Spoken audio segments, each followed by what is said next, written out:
the very first thing you should know about me is that I love to be in control. The second thing is this: turkey and lettuce wraps, 12 almonds, 32 grapes, 5 grape tomatoes, half a cup of cottage cheese, and 2 medium-sized carrots. 450 calories, that's enough. This is what I had for lunch every single day for the fall and spring terms of my freshman year of high school. Like clockwork, I logged 1,100 calories every single day of that year. I logged with my very best friend, my most reliable friend, and loyal partner, the MyFitnessPal app. I used this in combination with my Garmin watch that tracked my calories burned, steps taken, elevation gain, heart rate, and weight. I use these 2 things religiously. Now, you might ask why I did these things, and I'll get to that, but first I want to tell you more about my diet. My diet consisted of nothing that couldn't be counted or that didn't have a label, nothing more than 10 grams of carbohydrates, no added sugar, absolutely nothing high in fat. That was a problem because my favorite food was peanut butter. And no bread.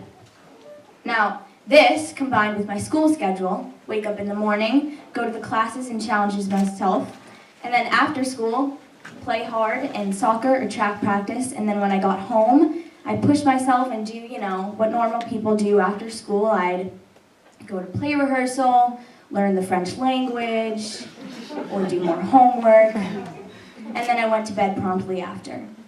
This was all combined with at least 120 minutes of vigorous exercise twice a day.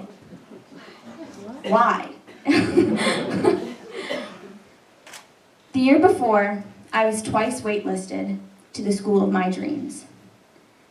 It was my opportunity that I thought I had in the bag. Up until that point, I was on a winning streak, working as hard as I could in middle school and elementary school, getting 4s.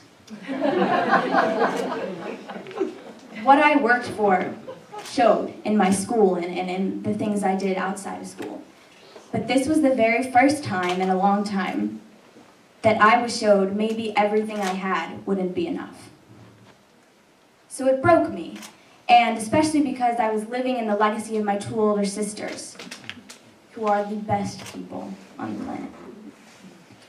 It broke me, and I decided to grasp everything in a valiant attempt to prove to myself that I could still be invincible. So I did. And I expected changes and improvements in every single aspect of my life. I expected to have cuter ankles, less pasty. I expected to have faster track and cross-country times. I expected to be skinnier, smarter, kinder, funnier. And I expected to be invincible, to be enough. Now, it may not surprise you, but it did me when none of these things happened. I was on now what I could call a losing streak, and seeing this tore me apart. I didn't understand. My perfect lifestyle had betrayed me. So I turned on what I counted on most, and I binged.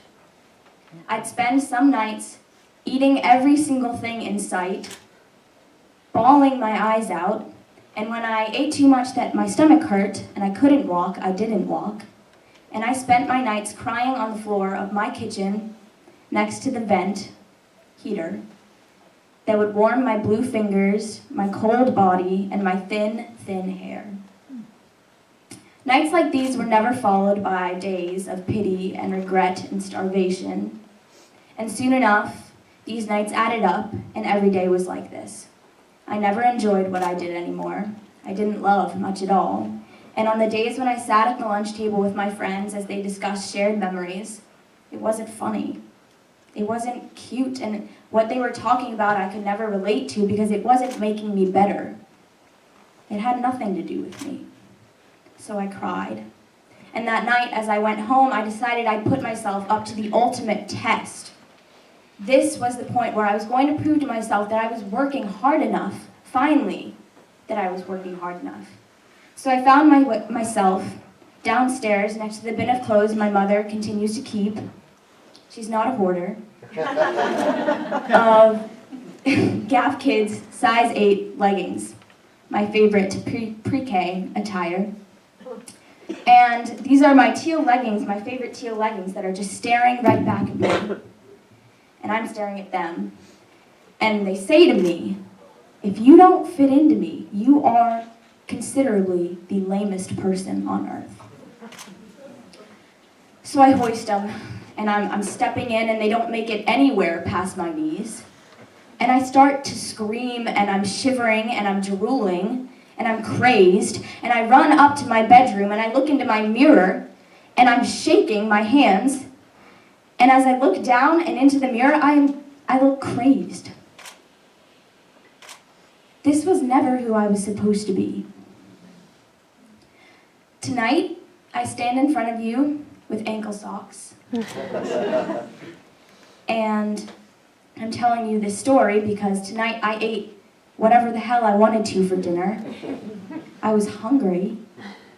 And tomorrow, I'm gonna race as Conval's number 5 girl in the Division II State Championship cross-country meet, because I'm incredibly strong. And then after that, when I get home, I might put on my favorite pajamas and dance around a little, because I'm incredibly beautiful, and that's enough. Thank you.